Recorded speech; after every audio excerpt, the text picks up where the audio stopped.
Hey, we're back. It's Mike and Mary Hi, it's day number 8. of day 1 with business as usual with an asterisk. With an asterisk. That's Yeah. right. Boy, have we been hearing some wonderful success stories of people who are keeping their head in the game. That's right. And as a result, they're not out of work. And a lot of other people, we've also heard those stories, and you probably have too, thinking, oh, I'm going to be out of work soon. Well, Or even people posting on Facebook, whoa, a lot of real estate agents in New York are going to be out of business pretty soon. Really? What? That's a mindset. That's a head game. So that's why we're making these recordings, to keep you working. especially if you believe that you are a trusted advisor to the people in your book of business, to my people. You know, Floyd has been preparing us for this for 20 years. Build your book of business. And he's given us the tools to meet any challenge, including this one. It's for sure. You know, you had this happen on one of your calls this week where somebody said, now is just not the right time. Oh, yes. Now is not the right time. How do you handle that? Well, here's our advice. Flip it on its head. Now is the perfect time. Do you remember session 2 when you took the Floyd Wickman program? We taught you a tool. It's time to get that baby out. So go to your Dropbox, go to your manual, go to your hard drive, and find the financial risk analysis. The financial risk analysis was designed for times like this. It's a bird's eye view of all the factors that could affect how much you net from the sale, and definitely will affect you if you wait, if you procrastinate, if you postpone, because we know what we have now. Do you remember that story Floyd told about a seller who said, well, we want to sell our house now because we know what prices are now, but we don't want to move for a year? And he's thinking, is that a listing I want to take? They don't want to move for a year? How can I sell that? And he thought, well, anything's possible, so I'm going to go ahead.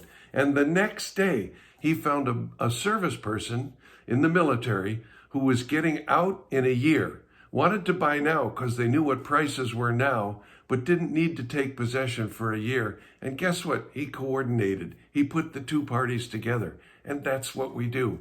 They decided there's too much at risk for us to procrastinate. We want to take advantage of what we know now. So, first of all, before you can even use this tool effectively, you got to get your head in the game. Mm-hmm. Now, if you were just listening to Michael thinking, well, you can't do that now. VA has rules and you have to move. Stop it right now. Change your mindset. See, if you believe that someone should wait, then they're going to wait. Yeah. If you become passionate about the fact that they ought to act now. Listen, repeat after me. This is the perfect time. Say it. This is the perfect time. It really is. What's going to happen when we all get back to normal, whatever that is? Yeah. Well, first of all, the world has changed. Yeah, it's already changed. Gang. Right. But what's going to happen to prices? We don't know. What's going to happen to interest rates? We don't know. What's going to happen to the market? Are there going to be all kinds of people with pent-up demand that put their houses on the market all at the same time so prices soften and go down? We don't know. Are people going to be hesitant and wait until, I don't know, fall after the election? We don't know.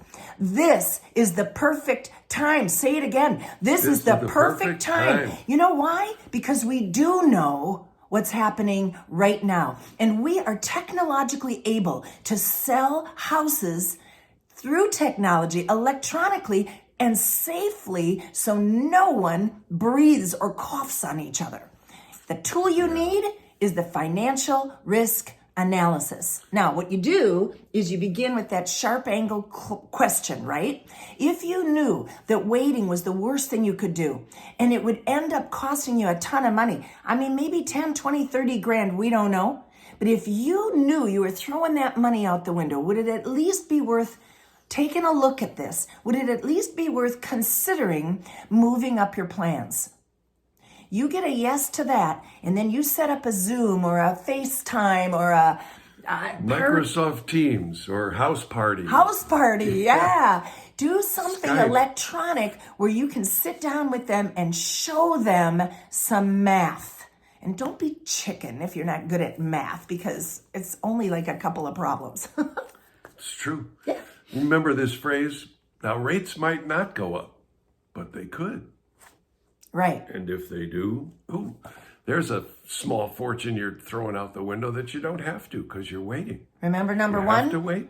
Rates might go up. They might not, but they might. And if they do, let's do the math. What kind of mortgage are you going to get when you purchase the next house? Let's imagine they go up. Heck, they could go up 2 or 3%. They really could. Mm-hmm. But pretend it's only 1%. 1%. And now calculate that based on their mortgage amount. And then ask this question. So how long are you going to live in the next house? Right.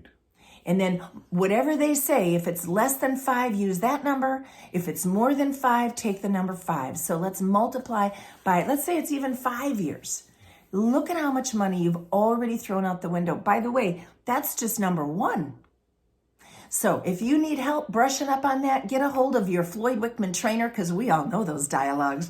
We'll review them with you, for you. Get a hold of somebody who is Floyd trained and uses the financial risk analysis, and join the party, would ya? This is the perfect time. Your people are asking themselves, what does all this mean? And that's your role as their trusted advisor, to show them, not tell them, show them what this means using the financial risk analysis. We'll see you tomorrow for day 9. Go get a listing.